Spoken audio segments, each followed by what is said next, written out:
നമസ്കാരം കൂട്ടുകാരെ. ദാ ഈ മെസ്സേജ് നിങ്ങളിൽ മിക്കവാറുടെയും ഫോണിൽ വന്നിട്ടുണ്ടാവും അല്ലേ? അക്ഷരത്തെറ്റ് കാരണം കസ്റ്റമർ മാറി കസ്റ്റമർ ആയത് പോട്ടെ, ഇംഗ്ലീഷ് ഗ്രാമർ മുഴുവൻ കൊലപ്പെടുത്തിയ ഈ മെസ്സേജ് കാണുമ്പോൾ തന്നെ നമ്മുടെ ശരാശരി മലയാളിയുടെ ഉള്ളൊന്ന് കാണും. അയ്യോ, രാത്രി കറണ്ട് പോയാൽ സീരിയൽ കാണാൻ പറ്റില്ലല്ലോ, ഫോൺ ചാർജ് ചെയ്യാൻ പറ്റില്ലല്ലോ എന്നൊക്കെ ഓർത്ത് നമ്മൾ വേഗം ഈ പറഞ്ഞ KSEB ഓഫീസിലേക്ക് വിളിക്കും.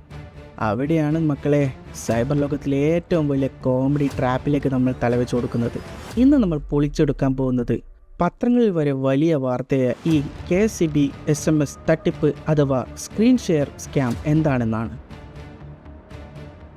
ഈ മെസ്സേജിലെ നമ്പറിലേക്ക് വിളിക്കുമ്പോൾ ഹെഡ് ഓഫീസിൽ നിന്നാണ് എന്ന് പറഞ്ഞ് ഫോൺ എടുക്കുന്നത് ലോട്ടിലൊടുക്കും മലയാളം പറയുന്ന ഒരു ചേട്ടനായിരിക്കും. പുള്ളി വലിയ ഗൗരവത്തിൽ പറയും, സാർ, നിങ്ങളുടെ ബിൽ സിസ്റ്റത്തിൽ അപ്ഡേറ്റ് ആയിട്ടില്ല, ഒരു 10 രൂപ പേയ്മെൻറ്റ് ചെയ്താൽ കണക്ഷൻ കട്ട് ചെയ്യില്ല എന്ന്.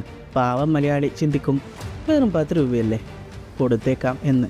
പക്ഷേ ഈ 10 രൂപ വാങ്ങാൻ ചേട്ടൻ ഗൂഗിൾ പേ നമ്പർ തരില്ല, പകരം വാട്സപ്പിൽ ഒരു ആപ്പ് അയച്ചു തരും. ക്യുക്ക് സപ്പോർട്ട് അല്ലെങ്കിൽ KSEB അപ്ഡേറ്റ് എന്നൊക്കെയായിരിക്കും പേര്.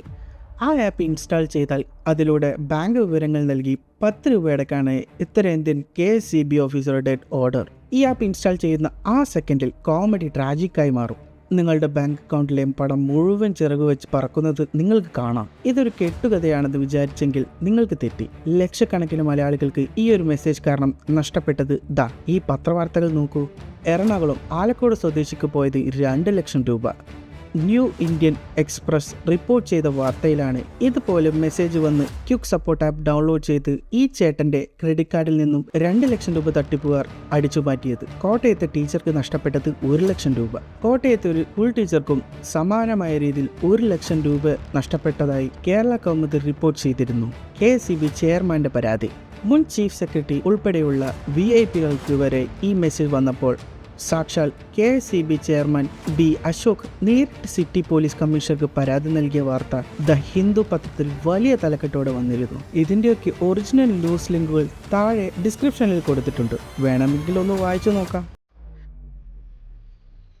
ഇനി ഇതൊരു തട്ടിപ്പാണെന്ന് മനസ്സിലാക്കാൻ ദാ ഈ 3 കാര്യങ്ങൾ ശ്രദ്ധിച്ചാൽ മതി. തെളിവ് 1, KSEB ഉദ്യോഗസ്ഥൻ്റെ 10 അക്ക നമ്പർ. KSEB ഒരിക്കലും 8876 എന്ന് തുടങ്ങുന്ന സാധാരണ 10 അക്ക നമ്പറിൽ നിന്നും നിങ്ങൾക്ക് വാട്സപ്പിലോ മെസ്സേജായോ മുന്നറിയിപ്പ് അയക്കില്ല. ഔദ്യോഗിക മെസ്സേജുകൾ എപ്പോഴും AD KSEBBL എന്ന സെൻറ്റർ ID-യിൽ നിന്നാണ് വരിക. തെളിവ് 2, ഈ ആപ്പുകൾ എന്താണ് ചെയ്യുന്നത്? അവർ അയച്ചെടുക്കുന്ന ആപ്പുകൾ സ്ക്രീൻ ഷെയർ ആപ്പുകളാണ്. ഇത് ഇൻസ്റ്റാൾ ചെയ്ത് പെർമിഷൻ കൊടുത്താൽ നിങ്ങളുടെ മൊബൈൽ സ്ക്രീൻ മുഴുവൻ അവൻ്റെ കമ്പ്യൂട്ടറിൽ കാണാം. നിങ്ങൾ ആ 10 രൂപ അടയ്ക്കാൻ ബാങ്ക് പാസ്വേഡ് അടിക്കുന്നതും OTP വരുന്നതും അവൻ ലൈവായി കാണും. ബാക്കി അവർ നോക്കിക്കോളും. തെളിവ് 3, രാത്രി 9:30 ആര് കറണ്ട് കട്ട് ചെയ്യും? KSEB തന്നെ പറയുന്നു വൈകുന്നേരം 3 മണിക്ക് ശേഷം അവർ വീട്ടിൽ വന്ന് കറണ്ട് കട്ട് ചെയ്യുന്ന പരിപാടിയില്ല എന്ന്. പിന്നെയാണോ രാത്രി 8:30? ഇനി അഥവാ ആപ്പ് ഇൻസ്റ്റാൾ ചെയ്ത് പണം നഷ്ടപ്പെട്ടാൽ ആദ്യം ചെയ്യേണ്ടത് ഫോണിലെ ഇൻ്റർനെറ്റ് ഓഫ് ചെയ്യുക എന്നതാണ്. അത് കഴിഞ്ഞ് നേരെ 1930 എന്ന national cyber crime help line നമ്പറിൽ വിളിക്കുക. ആദ്യത്തെ 1 മണിക്കൂറിനുള്ളിൽ പരാതിപ്പെട്ടാൽ നിങ്ങളുടെ പണം തിരികെ കിട്ടാൻ നല്ല സാധ്യതയുണ്ട്. സംശയങ്ങളുണ്ടെങ്കിൽ KSEBയുടെ യഥാർത്ഥ ടോൾ ഫ്രീ നമ്പറായ 1912 മാത്രം വിളിക്കുക. അതുകൊണ്ട് ആരെങ്കിലും വാട്സപ്പിൽ അയച്ചു തരുന്ന ആപ്പുകൾ ഇൻസ്റ്റാൾ ചെയ്യാതിരിക്കുക. ഈ വീഡിയോ നിങ്ങളുടെ ഫാമിലി ഗ്രൂപ്പിൽ ഷെയർ ചെയ്യുക. സബ്സ്ക്രൈബ് ചെയ്യാൻ മറക്കരുത്. ബൈ.